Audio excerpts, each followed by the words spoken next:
तं सर्वभूतहृदयं मुनिमानतोऽस्मि नारायणं नमस्कृत्य नरं चैव नरोत्तमं देवीं सरस्वतीं व्यासं ततो जयमुदीरये स्वस्त्यस्तु सतां हरिः ओम्।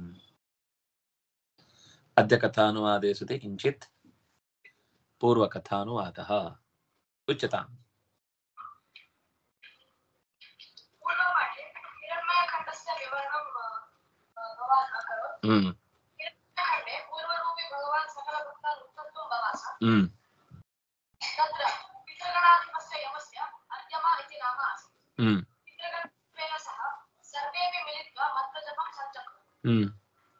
नमो भगवते अपूपाराय सर्वसत्त्वगुणाय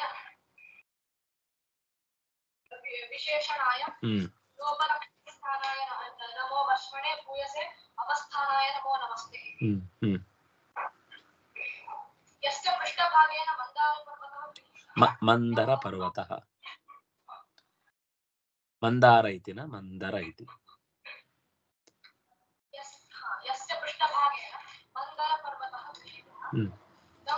बहुरूपरूपिकम् असंख्यम् अव्यपदेशरूपं ते नमस्कृतवन्तः। जगदन्तर्यामी जगति सर्वेषां नियामकः चरायुराण्डजस्वेदजोद्विजाः प्राणिनः त्वमस्मीति ते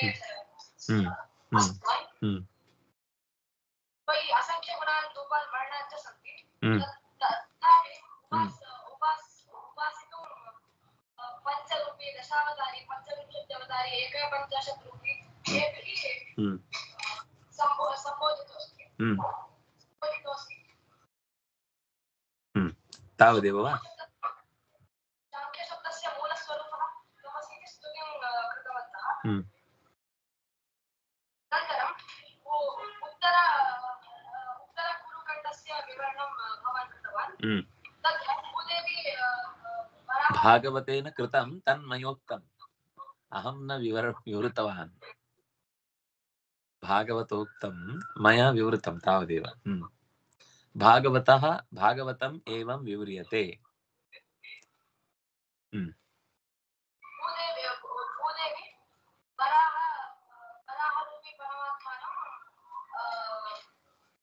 प्रार्थयति तत्र कुरुदेशवासकाः गुरवः भक्त्या कार्यकर्तारः भगवन्तम् उपासितुं भूदेवीम् अधिकृतवन्तः। यज्ञपापपरिहारकः श्रीधरः अन्ततत्त्वलिङ्गः अद्वैतगात्रगोत्रेभ्यः याजकः महापुरुषः दुष्कर्म लोपनिवारकः त्रियुगदर्शनः ब्रह्मसीति ते प्रस्तुवन्। ज्ञानिनः तव रूपम् अन्वेषणं शास्त्रवेदेभ्यः कृत्वापि मूलम् अन्वेष्टुं न शक्नुवन्ति इत्याह। यथा शाकासु अग्निः उपस्थितः तथा वेदे विराजमानः अस्ति। एकस्मिन् जगति वस्तूनि जन्तुप्राणिनः भवता एव सरि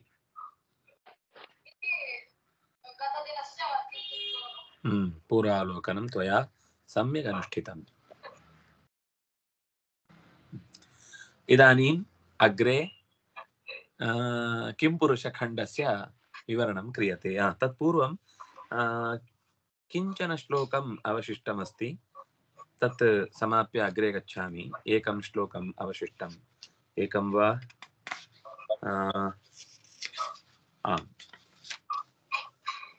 श्लोकद्वयं यावत् अवशिष्टम्। अन्तिमश्लोकः द्रव्यक्रिया हेत्वयनेशनकर्तृभिः मायागुणैर्वस्तु निरीक्षितात्मने तथैव तत्रातिशयात्मबुद्धिभिर्निरस्तमायाकृतये नमो नमः इति अत्र प्रार्थ्यते। नाम रुद्रादयः ब्रह्मरुद्रादयः ज्ञानिनः तत्र द्रव्याणाम् ईशतृत्वं रुद्रे वರ್ತತೆ। ದ್ರವ್ಯಗಳಲ್ಲಿ ಒಡೆಯನಾದವನು, ದ್ರವ್ಯಗಳ ನಿಯಾಮಕನಾದವನು ರುದ್ರ. ಭವತಾ ಸಂಸ್ಕೃತೇನ ಯದುಕ್ತಂ ತಶ್ರುತ್ವಾ ಮಯಾಪಿ ಸಂಸ್ಕೃತೇನೇವ ಆರಬ್ಧಂ ತಾವತ್ ಸಮ್ಯಕ್ ಉಕ್ತವಾನ್ ಭವಾನ್ ಮಮಾಪಿ ಗುಂಗು ಇತಿ ಕಥಯಂತಿ ಖಲು ಕನ್ನಡ ಭಾಷಾಯಾಂ ತಥಾ ಭವತಾ ನಿರೂಪಿತಂ ಭವಾನೇವ ವಿಲಿಖ್ಯ ಅವದದ್ವಾ ಭವಾನೇವ ವಿಲಿಖ್ಯ ಅವದದ್ವಾ ಸಮೀಚೀನಮಸ್ತಿ ಸಮ್ಯಕ್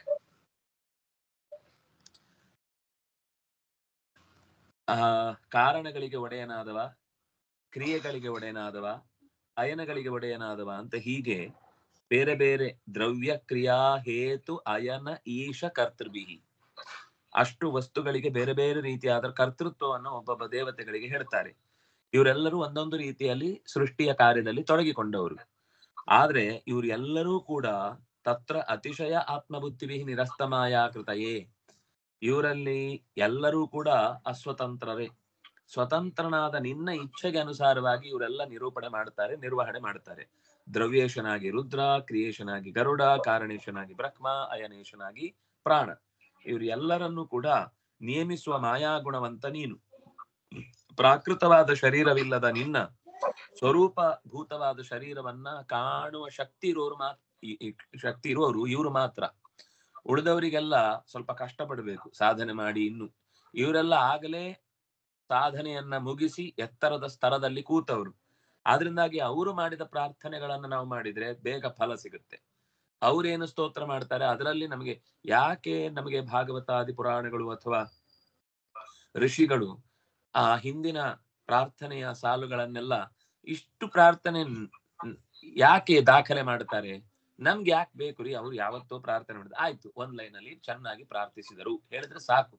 ಯಾಕೆ ಇಷ್ಟು ಉದ್ದದ್ದು ಶ್ಲೋಕಗಳನ್ನು ರಾಶಿ ರಾಶಿ ತೆಗೆದು ನಮ್ಮ ಮುಂದೆ ಅಯ್ಯಪ್ಪ ಈ ಪುರಾಣಗಳು ಅಂದ್ರೆ ಏನ್ರಿ ಇಷ್ಟಿಷ್ಟು ದೊಡ್ಡ ಗಾತ್ರದ್ದು ಅಂತ ನಮ್ಮ ತಲೆ ಮೇಲೆ ಕಲ್ಬಂಡೆ ಹೊತ್ತಾಗಿ ಯಾಕೆ ಮಾಡ್ಬೇಕು ಅಂತ ನಮಗೆ ಒಂದೊಂದ್ಸಲ ಅನ್ಸುದುಂಟು. ಆದ್ರೆ ಅವರು ಮಾಡಿದ ಪ್ರಾರ್ಥನೆಯಲ್ಲಿ ಯಾಥಾರ್ಥ್ಯ ಇರುತ್ತೆ, ಅವರು ಮಾಡಿದ ಪ್ರಾರ್ಥನೆಯಲ್ಲಿ ಪ್ರಾಮಾಣಿಕತೆ ಇರುತ್ತೆ. ಯಾವಾಗ ಕಂಡು ಕೇಳಿ ಅನುಭವಿಸಿದವರ ಮಾತುಗಳನ್ನ ಸ್ವಲ್ಪ ಅನುಸರಿಸಿದ್ರು ನಾವು ಬಹಳ ದೂರ ಹೋಗಿ ಬಿಡ್ತೇವೆ. ನಾವು ಗೊತ್ತಿಲ್ಲದೆ ಸುಮ್ನೆ ನಾವೇ ಕಟ್ಟಿಕೊಂಡ ಸಾಲುಗಳಲ್ಲಿ ತಿಳುವಳಿಕೆ ಇಲ್ಲದೆ ಏನಾದ್ರೂ ಪ್ರಾರ್ಥನೆ ಮಾಡಿದ್ರು ಅದರಲ್ಲಿ ಏನಾದ್ರೂ ಗುಣಾಂಶಗಳು ತಪ್ಪಿ ಹೋಗಿದ್ರೆ ಅಥವಾ ದೋಷಗಳೇ ಅಂಟಿಕೊಂಡಿದ್ರೆ ನಮ್ಮ ಪ್ರಾರ್ಥನೆಯಲ್ಲಿ ದೋಷ ಬಂದದ್ರಿಂದ ಪ್ರಾರ್ಥನೆಗೆ ಫಲವೂ ಕೂಡ ದೋಷಯುಕ್ತವಾಗಿರುವ ಅಪಾಯ ಉಂಟು. ಅದಕ್ಕೋಸ್ಕರ ಆದಷ್ಟು ದೇವರನ್ನು ಕಂಡವರ ಸ್ತೋತ್ರವನ್ನ ನಾವು ಹೆಚ್ಚು ಕಾಣಬೇಕು ಅಂತ ಪ್ರಾರ್ಥನೆಯ ಸಾಲಿನಲ್ಲಿ ಇಂಥದ್ದನ್ನೇ ಹೆಚ್ಚು ಸೇರಿಸ್ಕೊಳ್ಬೇಕು. ಬೇರೆಯವರು ಮಾಡಿದ ಪ್ರಾರ್ಥನೆ ಮಾಡಬಾರದು ಅಂತ ಖಂಡಿತ ಅರ್ಥ ಅಲ್ಲ, ಮಾಡಬಹುದು, ತಪ್ಪಲ್ಲ. ಆದ್ರೆ ಉಪಾಸನೆಯ ದೃಷ್ಟಿಯಿಂದ ಮತ್ತೆ ಮತ್ತೆ ನಾವು ಹೆಚ್ಚು ಬಾರಿ ಅದನ್ನ ಹೇಳಿ ಸಿದ್ಧಿಸಿಕೊಳ್ಬೇಕು ಅಂತಾದ್ರೆ ಸಿದ್ಧಿ ಪಡೆದವರಿಂದ ರಚಿತವಾದ ಕೃತಿಗಳ ಆಚರಣೆ, ಅನುಷ್ಠಾನ, ಉಪಾಸನೆ ಅಂತ ಅನ್ನೋದು ಹೆಚ್ಚು ಪೂರಕ. ಯಾಕೆ? ಮಂತ್ರಗಳನ್ನ ನಾವೇ ಕಂಡುಹಿಡಿಬಹುದಲ್ಲ. ನಮ್ಗೊಂದು ಯಾವ್ದೋ ಮಂತ್ರ ಇಷ್ಟ ಆಯ್ತು ಅಂತ ಹೇಳಿ ನಾವೇ ಒಂದು ಹೊಸ ಮಂತ್ರ ಕಂಡುಹಿಡಿಯುದು, ಅದನ್ನ ದಿನ ಹೇಳುದು, ಅದು ಸುಮ್ನೆ ತೂತು ಮಡಿಕೆಯಲ್ಲಿ ನೀರು ತುಂಬಿಟ್ಟ ಹಾಗೆ. ನಾವಿಲ್ಲಿ ಹೇಳ್ತಾ ಇರ್ತೀವಿ, ಅದು ಇಲ್ಲಿಂದ ಹೋಗ್ತಾ ಇರುತ್ತೆ. ಯಾಕೆಂದ್ರೆ ನಮ್ಗೆ ಅದರ ಸಂಪುಟೀಕರಣದ ಕ್ರಮ ಗೊತ್ತಿಲ್ಲ. ಆದ್ರೆ ಋಷಿಗಳು ಅದಕ್ಕೊಂದು ಬೀಜ ಮಂತ್ರ ಹಾಕಿ ಅದಕ್ಕೊಂದು ಹಿಂದೆ ಮುಂದೆ ಓಂಕಾರ ಸೇರಿಸಿ ಅದಕ್ಕೊಂದು ಸ್ವರೂಪವನ್ನ ಕೊಟ್ಟಾಗ ಅದರಲ್ಲಿ ಅವರು ಅಲ್ಲಿಯ ತನಕ ತಪಗೈದು ತುಂಬಿಸಿದ ಒಂದು ಪ್ರವಾಹ ನಮ್ಮಲ್ಲೂ ಕೂಡ ಗೊತ್ತಿಲ್ಲದೆ, ಅದಕ್ಕೆ ನಾವು ಋಷಿ ಛಂದಸ್ಸು ದೇವತೆಗಳನ್ನ ಹೇಳಿಯೇ ಮಂತ್ರಾನುಸಂಧಾನಗಳನ್ನು ಮಾಡುವಂಥದ್ದು. ಅವರಿಂದ ಪ್ರವಾಹ ರೂಪದಲ್ಲಿ ಬಂದ ಯಾವ ಅಕ್ಷರದ ಸಾಲುಗಳಿವೆ ಅವುಗಳಲ್ಲಿ ನಾವು ಆ ಅಕ್ಷರವನ್ನು ಹೇಳುವಾಗ ಅವರ ಮಾತಿನ ಭಾರವೂ ಸೇರುತ್ತೆ. ಹಾಗೆ ಸೇರಿದಾಗ ನಮ್ಮ ವೇಗ ಜಾಸ್ತಿ ಆಗುತ್ತೆ. ಯಾವುದು ಸಾಧನೆಯ ವೇಗ ಪ್ರವಾಹದಲ್ಲಿ ಬೇಗ ಮುಂದಕ್ಕೆ ಸಾಗುವುದು ಸಾಧ್ಯವಾಗುತ್ತೆ. ಅದರಿಂದಾಗಿ ನಮಗೊಂದು ಭ್ರಮೆ, ಹೊಸ ಮಂತ್ರ, ಹೊಸ ಹೋಮ, ಹೊಸ ತರದ ಪೂಜೆ ಎಲ್ಲ ಬಹಳ ಅಟ್ರಾಕ್ಟಿವ್ ಅಂತ ನಾವು ಅನ್ಕೊಂಡು ಏನೇನೋ ಮಾಡಿಸ್ತಾ ಇರ್ತೇವೆ. ಆದ್ರೆ ಅದು ಎಷ್ಟು ಶತಮಾನಗಳಿಂದ ಅಥವಾ ಸಹಸ್ರಮಾನಗಳಿಂದ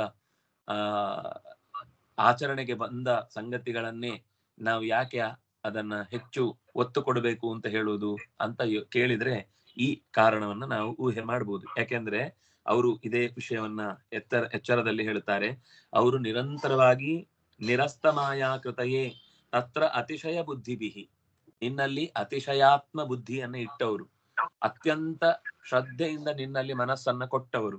ಆದ್ರಿಂದಾಗಿ ನಾವು ಅಂತಹ ಜ್ಞಾನಿಗಳ ಮಾತನ್ನ ನಡೆಸಿದ್ರೆ ಅದು ಬೇಗ ಫಲ ಕೊಡುತ್ತೆ. ಅಷ್ಟೇ ಸಮಸ್ಯೆಯೂ ಕೂಡ ಹಿರಿಯರ ಮಾತನ್ನ ನಾವು ಕೇಳಿ ಆಮೇಲೆ ಅದನ್ನ ನಡೆಸದೇ ಇದ್ರೂ ಕೂಡ ಅದು ನಾವು ಪ್ರವಾಹಕ್ಕೆ ವಿರುದ್ಧವಾಗಿ ಈಜಿದ ಪರಿಣಾಮ ನಾವು ದಡವು ಮುಟ್ಟಲ್ಲ, ಪ್ರವಾಹದಲ್ಲೂ ನಿಲ್ಲಲ್ಲ, ಎಲ್ಲೆಲ್ಲೋ ಅಯೋಮಯವಾಗಿ ತಲೆ ಕೆಳಗಾಗಿ ನೀರು ಕುಡಿದು ಮುಳುಗಿದ್ದೇ ಬಂತು, ಕಲ್ಲು ಬಂಡೆಗಳಿಗೆ ತಲೆ ಹೊಡ್ಕೊಂಡಿದ್ದೇ ಬಂತು ಅಂತ ಅನ್ನುವ ಸ್ಥಿತಿ ಆಗುತ್ತೆ. ಹಾಗಾಗಿ ದೊಡ್ಡವರ ಮಾತನ್ನ ಮೀರುವುದು ಎಷ್ಟು ಅಪರಾಧವೋ ದೊಡ್ಡವರ ಮಾತನ್ನು ನಡೆಸುವುದೇ ಅಷ್ಟೇ ಶೀಘ್ರ ಫಲದಾಯಕ ಅನ್ನುವುದನ್ನು ಕೂಡ ಅವರು ಎಚ್ಚರದಿಂದ ಹೇಳ್ತಾರೆ.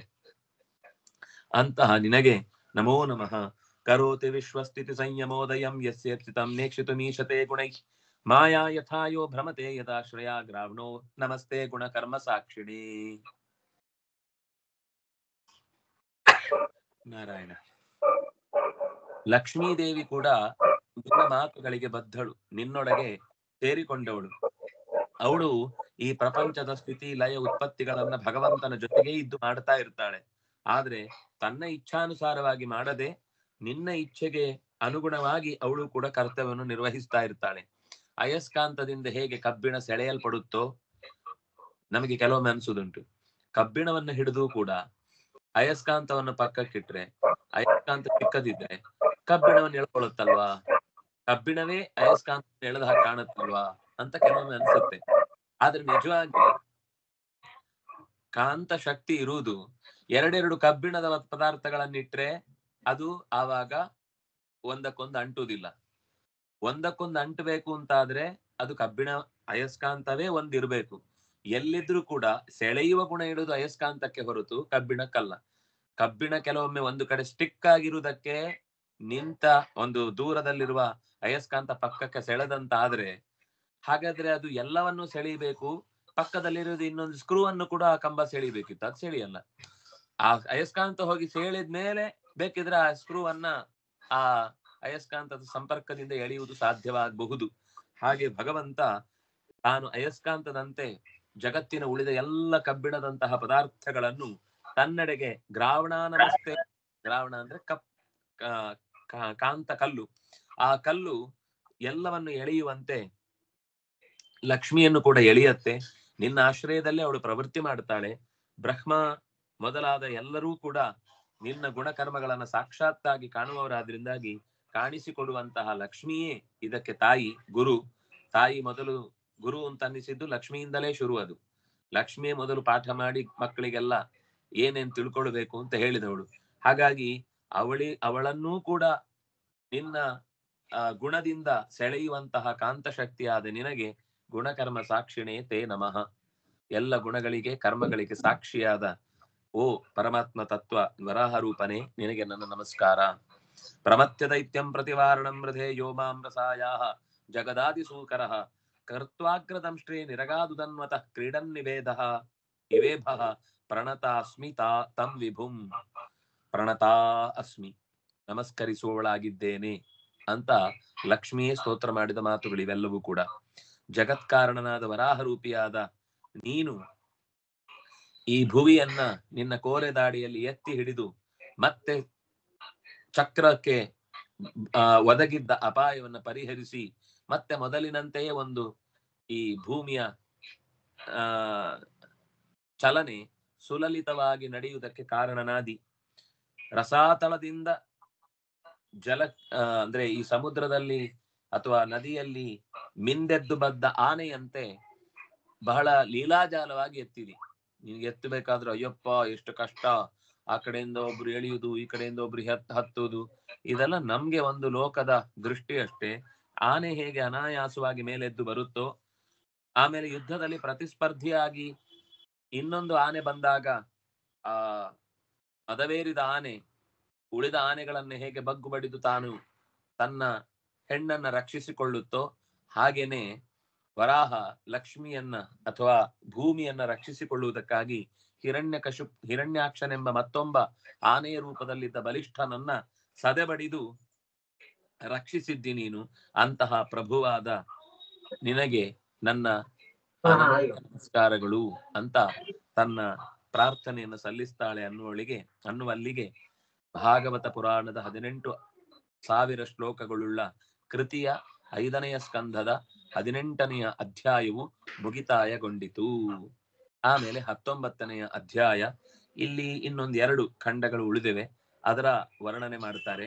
ಆಮೇಲೆ ಈ ಭರತ ಖಂಡದಲ್ಲಿ ಬರುವ ಪರ್ವತಗಳು, ನದಿಗಳು, ಇಲ್ಲಿ ಇರುವಂತಹ ಭಕ್ತರು, ಭಾರತ ಭೂಮಿಯ ವೈಶಿಷ್ಟ್ಯ, ಇಲ್ಲಿ ಯಾಕೆ ದೇವತೆಗಳು ಹುಟ್ಟಬೇಕು ಅಂತ ಭಾವಿಸ್ತಾರೆ, ಈ ಕರ್ಮ ಭೂಮಿಯ ಮಹಿಮೆ, ವಾಸುದೇವನಲ್ಲಿ ಭಕ್ತಿ ಮಾಡ್ತಾ ವರ್ಣಾಶ್ರಮ ಧರ್ಮವನ್ನ ಚೆನ್ನಾಗಿ ಪಾಲಿಸಿದ್ರೆ ಮುಕ್ತಿಯು ಅತ್ಯಂತ ಸುಲಭ ಅಂತ ದೇವತೆಗಳೇ ಹಾಡಿ ಹೊಗಳಿದ ಕ್ರಮ, ಸಂಗೀತ ನೃತ್ಯಾದಿ ಉತ್ಸವಗಳು ಎಲ್ಲವೂ ಕೂಡ ಭಗವಂತನ ಪೂಜೆ ಹೇಗಾಗುತ್ತೆ, ಕಲೆಯೂ ಕೂಡ ದೇವರ ಪೂಜೆ ಆಗುತ್ತೆ, ಸಂಗೀತವೂ ಕೂಡ ದೇವರ ಪೂಜೆ ಆಗುತ್ತೆ, ಯಾವುದೇ ಕೆಲಸವೂ ಕೂಡ ಸಾತ್ವಿಕ ನೆಲೆಯಲ್ಲಿ ನಡೆದ್ರೆ ಅದು ದೇವ ಪೂಜೆ ಆಗುತ್ತೆ ಅನ್ನುವುದನ್ನ ಹೇಳಿ, ಆ ಪೂಜೆ ನಡೆಯದೇ ಇದ್ರೆ ಅದು ದೇವಲೋಕವಾದ್ರೂ ಕೂಡ ಸ್ಮಶಾನ ಆಗುತ್ತೆ.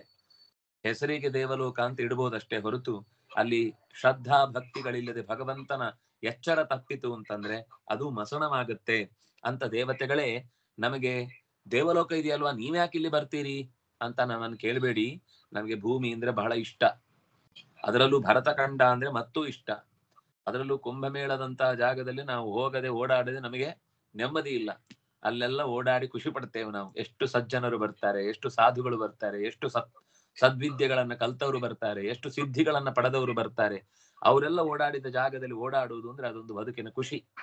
ನಮ್ಮವರು ಇನ್ನೂ ಬುದ್ಧಿಗೆಟ್ಟವರೆಲ್ಲ ಅಯ್ಯೋ ಅಷ್ಟು ಜನ ಸ್ನಾನ ಮಾಡಿದ್ರೆ ನದಿ ಹಾಳಾಗುತ್ತೆ ಅಂತ ಬಡ್ಕೋತಾರೆ, ಸರೋವರ ಇದು ಹಾಳಾಗುತ್ತೆ ಅಂತ.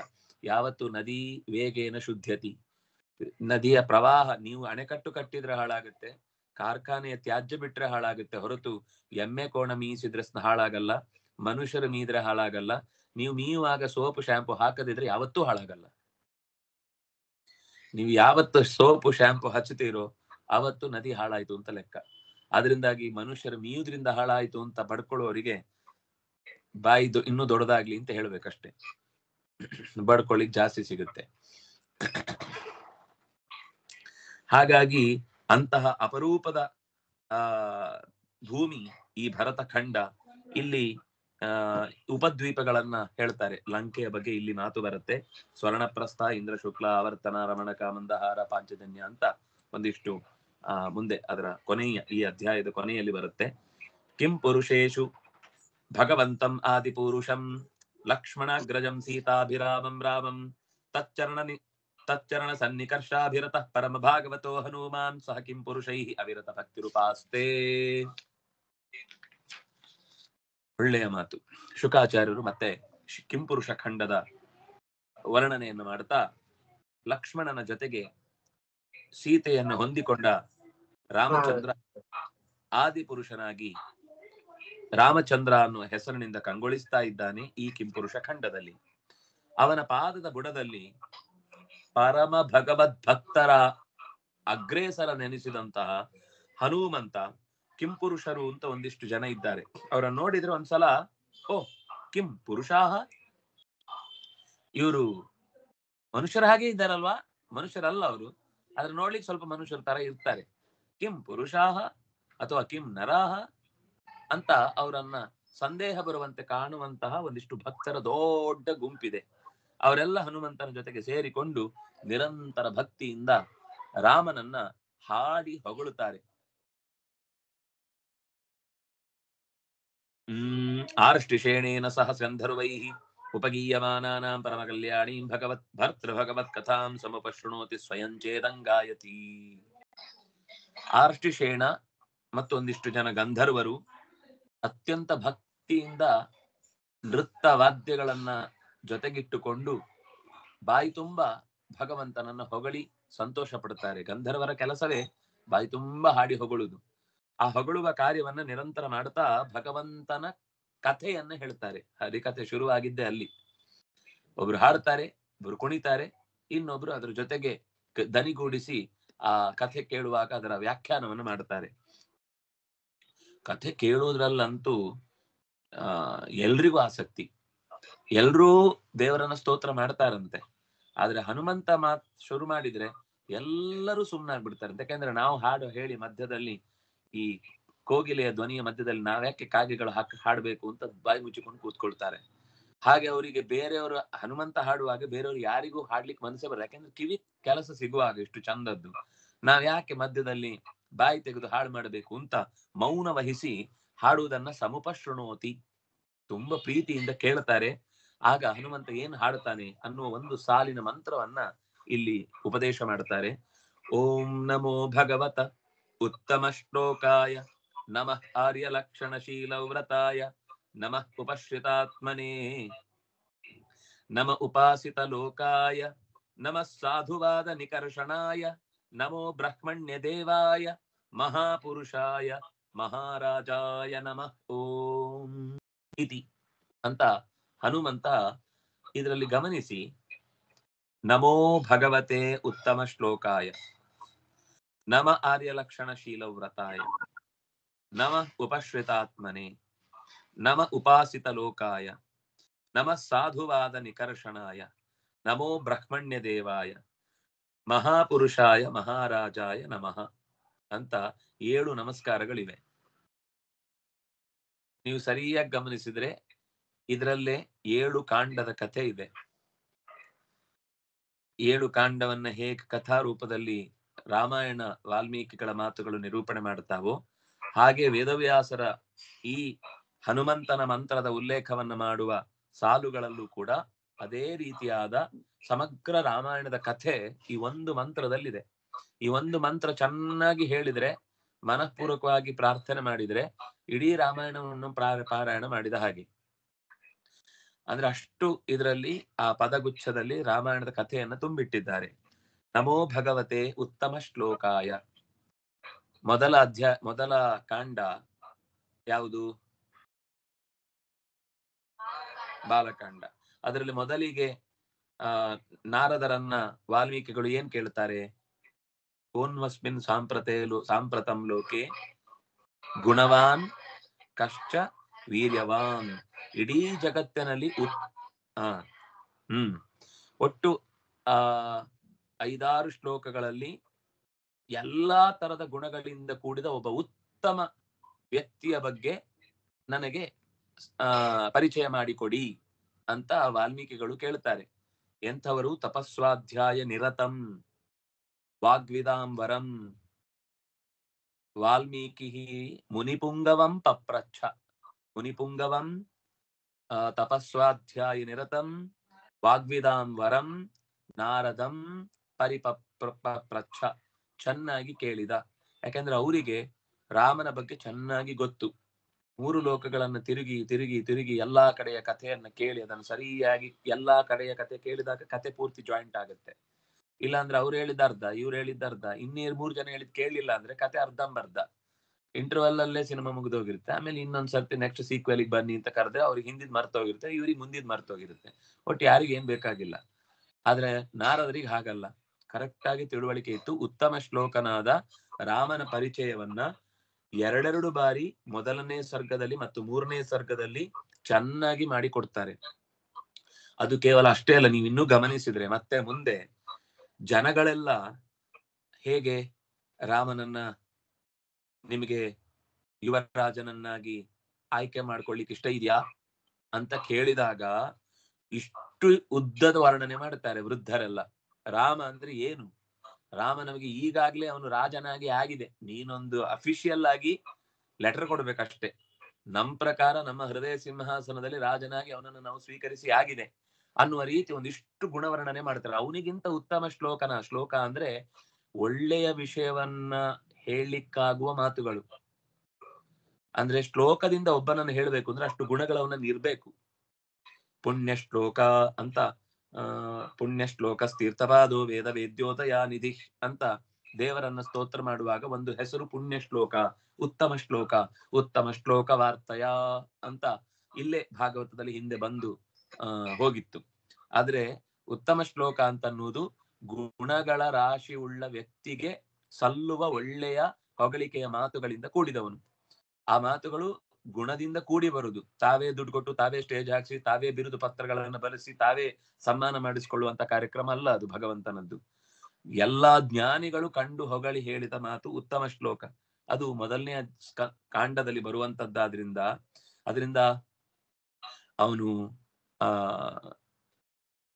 ವಿಶ್ವಾಮಿತ್ರರ ಹತ್ರ ಹೋಗುವಾಗಲೂ ಈ ಮಾತನ್ನ ವಸಿಷ್ಠರು ಹೇಳಿ ಕಳಿಸ್ತಾರೆ. ರಾಮ ಸಾಮಾನ್ಯ ಅಲ್ಲ, ಅವನ ಉತ್ತಮ ಪುರುಷ, ಅವನು ಪುರುಷೋತ್ತಮ, ನೀನ್ ಹಾಗೆ ಹೆದರ್ಬೇಡ. ಆಮೇಲೆ ವಿಶ್ವಾಮಿತ್ರರು ಅದೇ ಹೇಳ್ತಾರೆ, ನಂಗೆ ರಾಮನೇ ಬರಬೇಕು, ಯಾಕಂದ್ರೆ ಅವನಿಗೆ ಈ ಕೆಲಸ ಸಾಧ್ಯ ಅಂತ ತಿಳಿದೆ, ಅವನಲ್ಲಿ ಉತ್ತಮ ಕ್ವಾಲಿಟಿ ಇದೆ ಅನ್ನೋ ಕಾರಣಕ್ಕೆ ನಾನು ಅವನನ್ನು ಕರ್ಕೊಂಡು ಹೋಗುದು ಅಂತಾನೆ. ಆಮೇಲೆ ಆ ಅಸ್ತ್ರ ದೇವತೆಗಳೆಲ್ಲ ಬಂದು ಅವನಿಗೆ ಶರಣಾಗ್ಬಿಡ್ತಾರೆ. ನಿಮ್ಗೆ ಏನ್ ಹೇಳುದು, ನೀನ್ ಯಾವಾಗ ಕರೀತಿಯೋ ಅವಾಗ ನಾವು ಬರ್ತೇವೆ ಅಂತ ನ್ಯವೇದಯತ್. ವಿಶ್ವಾಮಿತ್ರ ಹೇಳುವಾಗ ಗುರುಸ್ಥಾನದಲ್ಲಿ ನಿಂತು ಹೇಳ್ತಾನೆ, ಅದು ಲೋಕದ ದೃಷ್ಟಿಯಿಂದ. ಆದ್ರೆ ವಿಶ್ವಾಮಿತ್ರ ಅಂತರ ದೃಷ್ಟಿಯಿಂದ ತಾನು ಅಸ್ತ್ರ ದೇವತೆಗಳನ್ನು ಕಳುಹಿಸಿಕೊಟ್ರೆ ಅದು ರಾಮನಿಗೆಲ್ಲ ನಮಸ್ಕಾರ ಮಾಡಿದ್ವಂತೆ. ನೀನ್ ಯಾವಾಗ ಕರೀತೀಯೋ ಆಗ ಬರ್ತೇನೆ, ನಿನಗೇನ್ ನಾವು ಅಸ್ತ್ರ ದೇವತೆಗಳಾಗಿ ಬಂದು ಸಹಕಾರ ಕೊಡುದು, ನೀನ್ ಈಗಾಗ್ಲೇ ಸರ್ವ ಸಮರ್ಥ. ಆದ್ರೆ ನಮ್ ಕೆಲಸ ಏನು ಅಂದ್ರೆ ಗುರುಗಳ ಮೂಲಕ ಒಬ್ಬ ಶಿಷ್ಯನಿಗೆ ಬರಬೇಕು ಅನ್ನೋ ಲೋಕದ ಕ್ರಿಯೆಯನ್ನ ಪಾಲನೆ ಮಾಡುವುದಕ್ಕೋಸ್ಕರ ನಿಮ್ ಜೊತೆಗಿದ್ದೇವೆ ಅಂತ ಹೀಗೆ ಅವರು ಶರಣಾದ ಉತ್ತಮ ಶ್ಲೋಕತ್ವವನ್ನ ಸ್ತೋತ್ರ ಮಾಡ್ತಾರೆ ರಾಮಚಂದ್ರನ ಬಗ್ಗೆ. ಹೀಗೆ ಇಡೀ ಮೊದಲ ಕಾಂಡ ಪೂರ್ತಿ ರಾಮನ ಉತ್ತಮ ಚರಿತೆಯನ್ನ ಹೇಳುತ್ತಾಗಿ ಓಂ ನಮೋ ಭಗವತೆ ಉತ್ತಮ ಶ್ಲೋಕಾಯ ಅಂತ ಸ್ವತಃ ವಿಷ್ಣುವೇ ಇಳಿದು ಬಂದದ್ದು ಅಂತ. ಭಗವಾನ್ ರಾಮ ಅವನೇ ಸಾಕ್ಷಾತ್ ರಾಮಾಯಣಾತ್ಮನ. ವೇದಗಳು ದೇವರನ್ನು ಹೊಗಳುತ್ತೆ, ದೇವರು ರಾಮನಾಗಿ ಬಂದ. ರಾಮನನ್ನು ಹೊಗಳಿಕ್ಕೆ ರಾಮಾಯಣ ಇದೆ. ದೇವರನ್ನು ಹೊಗಳುವ ಮಾತುಗಳು ವೇದವಾದ್ರೆ ರಾಮನನ್ನು ಹೊಗಳಿದ ರಾಮಾಯಣ ಏನಾಯ್ತು? ವೇದವಾಯ್ತು ಅಷ್ಟೇ. ಅದನ್ನು ಉತ್ತಮ ಶ್ಲೋಕ ಅಂತ ಸ್ವತಃ ರಾಮಾಯಣವೇ ಘೋಷಿಸಿ ಅವನೇ ಉತ್ತಮ ಪುರುಷ, ವೇದ ಪ್ರತಿಪಾದ್ಯ ಅಂತ ಭಗವತೆ ಅನ್ನುವ ಶಬ್ದದಿಂದ ಇಲ್ಲಿ ಆ ಶಬ್ದವನ್ನು ಗುರುತಿಸಿ ಹೇಳಿದ್ದಾರೆ. ಷಡ್ಗುಣ ಐಶ್ವರ್ಯ ಸಂಪನ್ನ, ಅವನು ಸ್ವತಃ ನಾರಾಯಣನೇ ರಾಮನಾಗಿ ಇಳಿದು ಬಂದದ್ದು ಅಂತ. ನಾವು ಹೀಗೆ ನೋಡ್ತಾ ಕೂತ್ರೆ ವರ್ಷ ಪೂರ್ತಿ ಮುಗಿಯಲ್ಲ. ತುಂಬಾ ತುಂಬಾ ಅದ್ಭುತವಾದ ಪದ್ಯಗಳಿವೆಲ್ಲವೂ ಕೂಡ. ನಮಃ ಆರ್ಯ ಲಕ್ಷಣ ಶೀಲವ್ರತಾಯ, ಎರಡನೇದು ಅಯೋಧ್ಯಾಕಾಂಡ. ಇಲ್ಲಿ ಒಬ್ಬ ಉತ್ತಮ ವ್ಯಕ್ತಿ ತಾನು ತಂದೆಗೆ ಹೇಗೆ ನಡ್ಕೊಳ್ಬೇಕು, ತಾಯಿಯ ಜೊತೆಗೆ ಹೇಗೆ ನಡ್ಕೊಳ್ಬೇಕು, ಹೆಂಡತಿ ಜೊತೆಗೆ ಹೇಗೆ ನಡ್ಕೊಳ್ಬೇಕು, ತನ್ನ ತಮ್ಮನ ಜೊತೆಗೆ ಹೇಗೆ ನಡ್ಕೊಳ್ಬೇಕು, ತನ್ನ ಸ್ಥಾನವನ್ನ ಕಿತ್ತುಕೊಂಡಂತಹ ಕೈಕೇಯಿಯ ಜೊತೆಗೂ ಕೂಡ ಅವನು ಒರಟಾಗಿ ನಡ್ಕೊಳ್ಳಿಲ್ಲ. ಸುಮಂತ್ರನ ಜೊತೆಗೆ ಹೇಗೆ ವರ್ತಿಸಿದ, ಗುಹನ ಜೊತೆಗೆ ಹೇಗೆ ಮಾತಾಡಿದ, ಭರದ್ವಾಜರ ಹತ್ರ ಹೇಗೆ ಮಾತಾಡಿದ, ಅಲ್ಲಿ ಬಂದ ಋಷಿ ಮುನಿಗಳ ಹತ್ರ ಅಭಯಂತೆ ಪ್ರದಾಸ್ಯಾಮಿ, ನಿಮಗೆ ಯಾವ್ದು ಯೋಚನೆ ಇಲ್ಲ, ನನ್ನ ಹತ್ರ ಬಂದು ನೀವು ಆರ್ಯ ಅಂತ ನನ್ನನ್ನು ಕೂಗಿ ಕರೆದ ಮೇಲೆ ನಿಮ್ಮ ರಕ್ಷಣೆಯ ಹೊಣೆ ನನ್ನದು, ನೀವೇನು ನಿಶ್ಚಿಂತರಾಗಿರಿ, ರಾಕ್ಷಸರ ಉಪಟಳಕ್ಕೆ ನಾನು ಪರಿಹಾರ ಕೊಡುತ್ತೇನೆ ಅಂತ ತನ್ನ ಆರ್ಯತ್ವವನ್ನು ತೋರಿಸಿದ. ಶೀಲ ಅಂದ್ರೆ ನಡತೆ. ತನ್ನ ಆರ್ಯತ್ವವನ್ನು, ತನ್ನ ಶೀಲವನ್ನು, ತನ್ನ ಉತ್ತಮವಾದ ಗುಣಲಕ್ಷಣಗಳನ್ನ, ಅವನು ತಾಪಸಿಯ ವೇಷ ಹಾಕಿದ್ರು ಕೈಯಲ್ಲಿ ಹಿಡಿದಾಗ ಧನುಸ್ಸು ಅವನಿಗೆ ಕ್ಷಾತ್ರ ತೇಜಸ್ಸನ್ನೇ, ಲಕ್ಷಣಯುಕ್ತವಾದ ಕ್ಷಾತ್ರ ತೇಜಸ್ಸನ್ನೇ ತೋರಿಸ್ತಾ ಇತ್ತು ಅಂತ ಅವನು ಹೊರಡುವ ದಾರಿಯಲ್ಲಿ ವರ್ಣನೆ ಮಾಡುತ್ತಾರೆ. ಹೀಗೆ ಆರ್ಯ ಲಕ್ಷಣ ಶೀಲವು ವ್ರತಾಯ ದದಾಮ್ಯೇತದ್ ವ್ರತಂ ಮಮ, ಅವನಲ್ಲೇ ಹೇಳಿದ್ದು ಇದು ನನ್ನ ವ್ರತ. ನಾನು ಅಯೋಧ್ಯೆಯಲ್ಲಿದ್ರೂ ಜನರನ್ನು ಕಾಪಾಡ್ತೇನೆ, ಕಾಡಲ್ಲಿದ್ರೂ ಜನರನ್ನು ಕಾಪಾಡ್ತೇನೆ, ನನ್ನ ಗುಣನಡತೆಯಿಂದ ಯಾವತ್ತೂ ಕೂಡ ನಾನು ಹಿಂದೆ ಸರಿಯುವುದಿಲ್ಲ, ಇದು ನನ್ನ ವ್ರತ. ಅದರಿಂದಾಗಿ ಆರ್ಯ ಲಕ್ಷಣ ಶೀಲವು ವ್ರತಾಯ. ನಾನು ಪೂರ್ತಿ ಬಿಡಿಸಲ್ಲ, ಇಷ್ಟು ಇದೆ. ನೀವು ಈ ಕತೆ ನೋಡುವಾಗ ಇನ್ನು ಆ ಶಬ್ದದ ಜೊತೆಗೆ ಹೋದ್ರೆ ಎಲ್ಲ ಚಂದಗಳು ಕಾಣುತ್ತೆ. ಆರ್ಯ ಅಂದ್ರೆ ಒಬ್ಬ ಹಿರಿಯನಾದ ವ್ಯಕ್ತಿ ತನ್ನ ಸುತ್ತಲಿನವರನ್ನ ಪೂಜೆಗೆ ಒಳಗಾಗುವ ಹಾಗೆ ನಡ್ಕೊಳ್ಳುವ ಗುಣವಂತ ಅಂತ ಅರ್ಥ. ಒಬ್ಬರನ್ನು ಕೂಡ ನೋಯಿಸದೆ, ಆದ್ರೆ ತನ್ನ ಜವಾಬ್ದಾರಿಯನ್ನು ಎಂದೂ ಕೂಡ, ಎಲ್ಲಿವರೆಗೆ ಅಂತ ಗಮನಿಸಿ, ಅಯೋಧ್ಯ ಕಾಂಡದಲ್ಲಿ ರಾಮ ಅಲ್ಲಿ ಇರದೇ ಇದ್ದಾಗಲೂ ಕೂಡ ಭರತ ತಪ್ಪು ಮಾಡ್ಲಿಕ್ಕೆ ಹೆದರ್ತಾನೆ.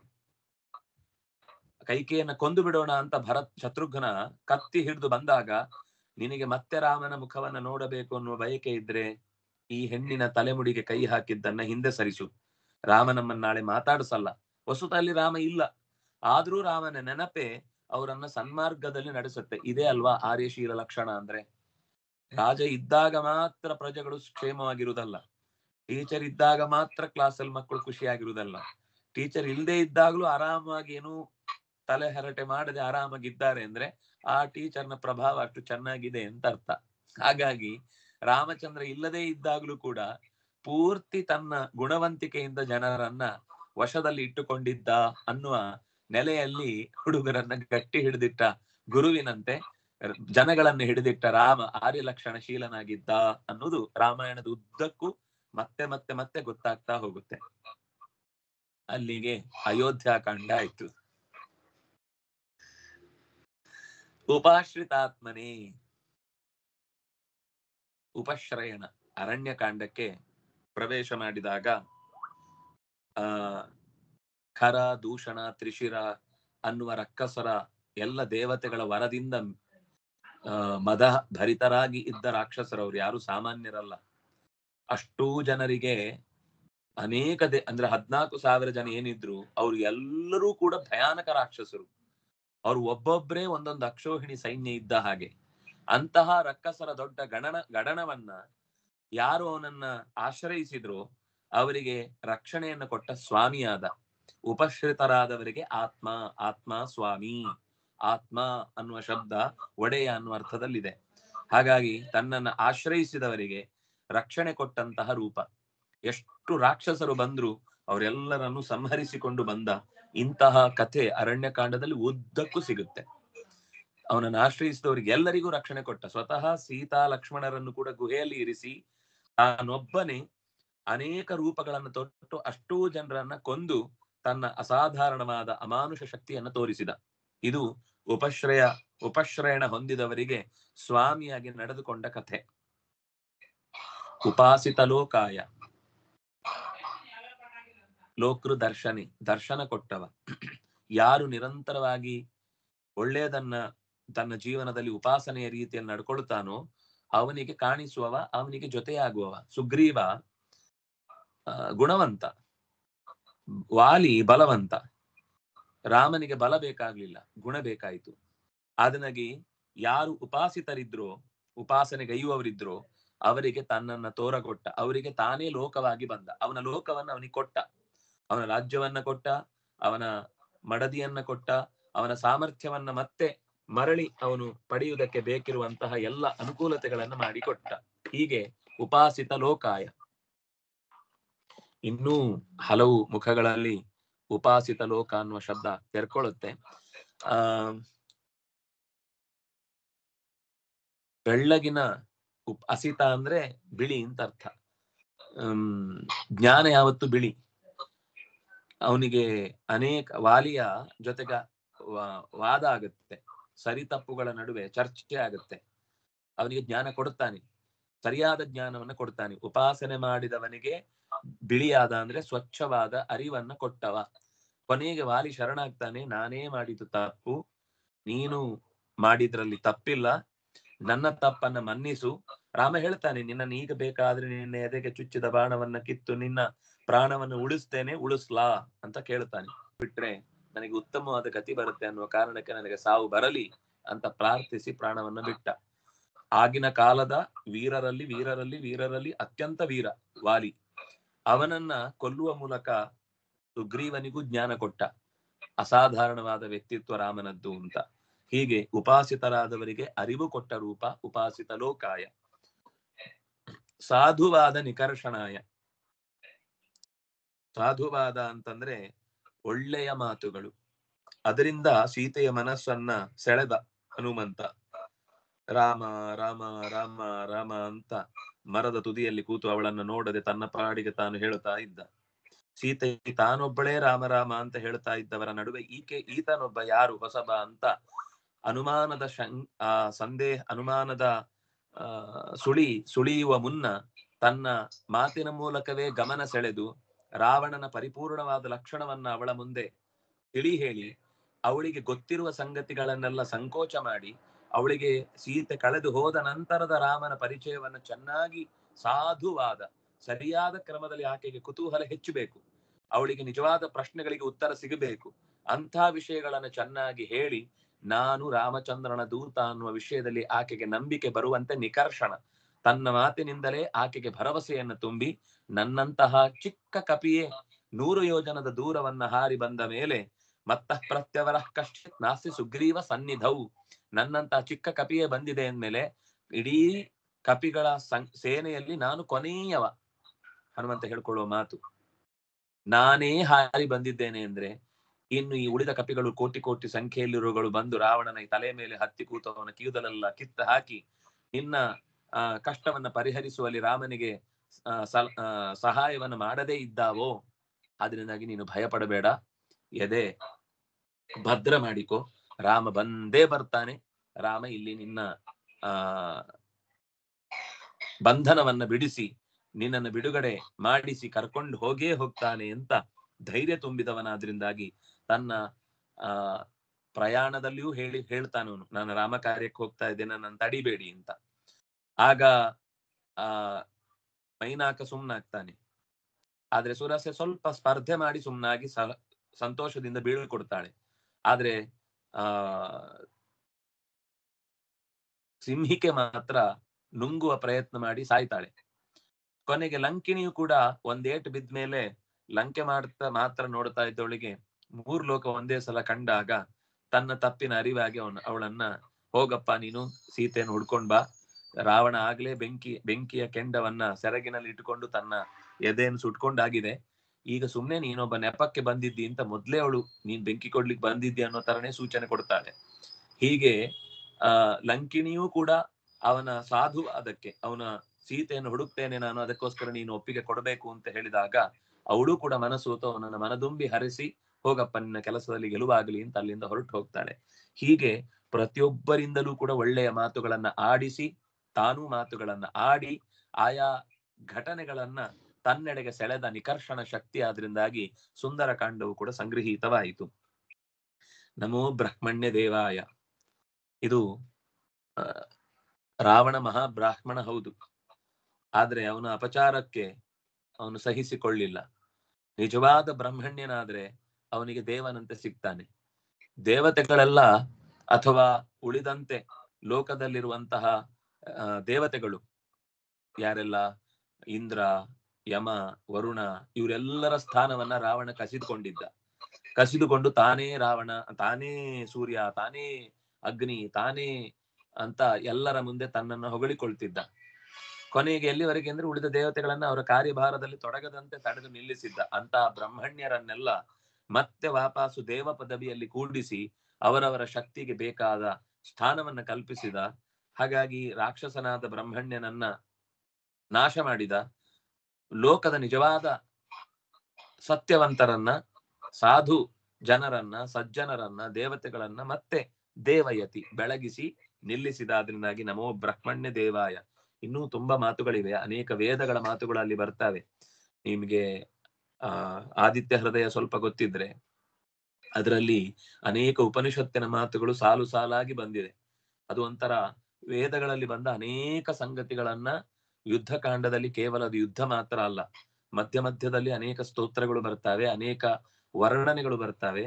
ಅದು ವೇದದ ವಾದಗಳನ್ನ, ಬ್ರಹ್ಮಣ್ಯವನ್ನ ನಿರೂಪಣೆ ಮಾಡುತ್ತೆ. ಆದ್ರಿಂದಾಗಿ ಅದು ಬ್ರಹ್ಮಣ್ಯ ದೇವಾಯ. ಮಹಾಪುರುಷಾಯ ಮಹಾರಾಜಾಯ ನಮಃ. ಮಹಾಪುರುಷಾಯ ಅಂದ್ರೆ ಅವನು ಮುಂದೆ ಆಡಳಿತದ ಚುಕ್ಕಾಣಿಯನ್ನ ಹಿಡಿದು ಮಹಾರಾಜನಂತೆ ಮೆರೆದು ಲೋಕಕ್ಕೆ ಸೀತೆಯನ್ನು ಕೂಡ ಅನಿವಾರ್ಯವಾದ ಸ್ಥಿತಿಯಲ್ಲಿ ರಾಜನ ಕರ್ತವ್ಯವಾಗಿ ಮಹಾಪುರುಷನಾಗಿ ಏನ್ ಮಾಡಬಹುದು, ಸಾಮಾನ್ಯ ಮನೆ ಪುರುಷ ಆಗ್ಲಿಲ್ಲ ಅವನು ಲೋಕೋತ್ತರ ಪುರುಷನಾಗಿ ಕಾರ್ಯವನ್ನು ನಿರ್ವಹಿಸಿ ಅವಳ ಶುದ್ಧತೆಯನ್ನ ತಾನು ತಿಳಿದಿದ್ರೂ ಕೂಡ ಲೋಕದ ಬಾಯಿಯಲ್ಲೇ ಅವಳ ಶುದ್ಧತೆಯನ್ನ ಮತ್ತೆ ಜನ ತಾವು ಮಾಡಿದ ತಪ್ಪು ಅಂತ ಅವರಿಗೇನೆ ತಮ್ಮ ಕಲ್ಮಶವನ್ನ ಕಳೆದುಕೊಳ್ಳುವುದಕ್ಕೆ ಅನುಕೂಲಕರವಾದ ವಾತಾವರಣವನ್ನ ನಿರ್ಮಿಸಿ ತನ್ನ ಆಡಳಿತವನ್ನ ಮುಕ್ತಾಯ ಮಾಡಿದಂತಹ ಉತ್ತರ ಕಾಂಡದ ಕಥೆ ಕೊನೆಯ ಪದದಲ್ಲಿ ಬಂದಿದೆ. ಇದಿಷ್ಟು ಮೇಲ್ನೋಟಕ್ಕೆ ನಮಗೆ ಕಾಣುವ ಶಬ್ದಗಳಲ್ಲಿ ಬರುವ ರಾಮಾಯಣದ ಕಥೆ. ಹೀಗೆ ರಾಮಾಯಣದ ಕಥೆಯನ್ನ ಹನುಮಂತ ನಿತ್ಯ ಸ್ತೋತ್ರ ಮಾಡುವ ಮೂಲಕ ಸುಲಭವಾಗಿ ರಾಮನ ಗುಣಚರಿತ್ರೆಯನ್ನ ಈ ಮಂತ್ರದ ಮೂಲಕ ನಿರೂಪಣೆ ಮಾಡಿದ್ದಾನೆ. ಈ ಮಂತ್ರಕ್ಕೆ ಸಿಕ್ಕಾಪಟ್ಟೆ ಫಲಗಳಿವೆ, ಅದು ಹೇಳಿ ಮುಗಿಸ್ಲಿಕ್ಕಾಗದಷ್ಟು. ಎಷ್ಟು ಫಲ ಅಂತಂದ್ರೆ ನಮಗೆ ಊಹಿಸ್ಲಿಕ್ಕೆ ಸಾಧ್ಯ ಇಲ್ಲದಷ್ಟು, ಇಷ್ಟು ಸಾಕು. ಇನ್ನು ಕೆಲವು ಸ್ತೋತ್ರಗಳ ಮೂಲಕ ಹನುಮಂತ ಮತ್ತು ಪ್ರಾರ್ಥನೆಗಳನ್ನ ಮಾಡುತ್ತಾನೆ. ಆ ಪ್ರಾರ್ಥನೆಯ ಭಾಗವನ್ನ ಮತ್ತೆ ನಾಳೆಯ ಚಿಂತನೆಯಲ್ಲಿ ನಾವು ಜೊತೆಗೂಡಿದಾಗ ಅನುಸಂಧಾನ ಮಾಡೋಣ ಅಂತ ಹೇಳ್ತಾ, ಶ್ರೀಕೃಷ್ಣಾರ್ಪಣಮಸ್ತು. ಕಾಯೇನ ವಾಚಾ ಮನಸೇಂದ್ರಿಯೈರ್ವಾ ಬುದ್ಧ್ಯಾತ್ಮನಾ ವಾ ಅನುಸೃತ ಸ್ವಭಾವ करोमि यद्यत् सकलं परस्मै नारायणायेति समर्पयामि।